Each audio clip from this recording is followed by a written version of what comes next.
यदि आप हमारे चैनल के सभी गाने को पसंद करते हैं तो डीडी प्रोडक्शन हाउस के यूट्यूब चैनल को लाल बटन दबा के सब्सक्राइब करें और घंटी के निशान को जरूर दबाएं। प्रेम से कहियो सरस्वती मैया की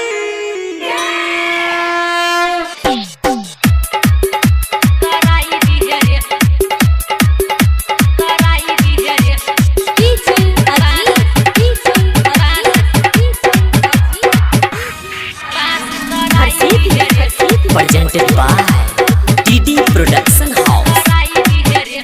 पूजा कइनी आरती देखइनी सुन रे भाई सब काम कइनी।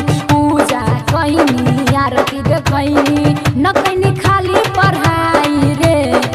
का कही माई शारदे के खेला हमके मैट्रिक में पास कराई दिए रे। हमके मैट्रिक में पास कराई दिए रे। हमके मैट्रिक में पास कराई दिए रे।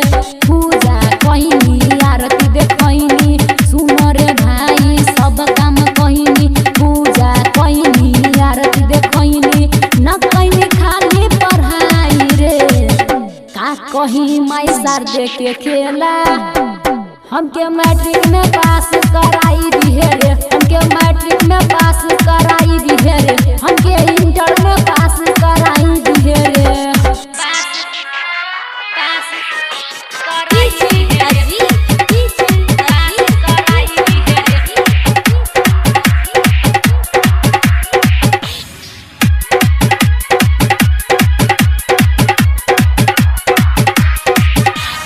कके आवेली हंस के सवारी माई बेटा के घरे।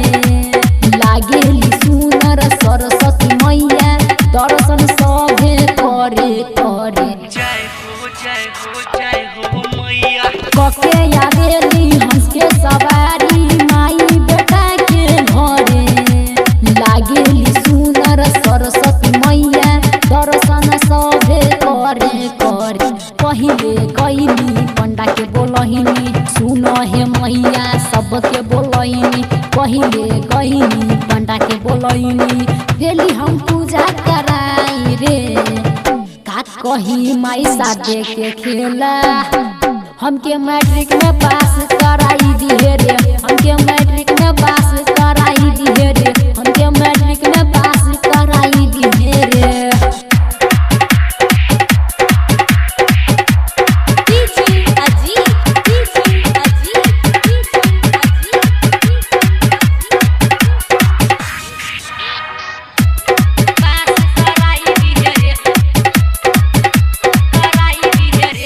सुनो हे मैया करिले पैया नंदन निराला तोहे पूजे। सूरज पीढ़ी से पर फेरो नजरिया शंकरी माई माई गूंजे गूंजे। जय हो मैया। सुनो हे मैया करिले पैया नंदन निराला तोहे पूजे। डीजे चंदन पर फेरो नजरिया शंकरी माई माई गूंजे गूंजे। स्कूल कोचिंग सभे जगह पर जय हो मैया। स्कूल कोचिंग सभे जगह पर होता तोहरे पूजाई हो। का कही माई शारदे के खेला हमके मैट्रिक में पास कराई दिए रे। हमके इंटर में पास कराई दिए रे। हमके मैट्रिक में पास कराई दिए रे। पूजा कइनी आरती देखइनी सुन रे भाई सब काम कइनी। पूजा कइनी आरती देखइनी न कइनी खाली पढ़ाई रे।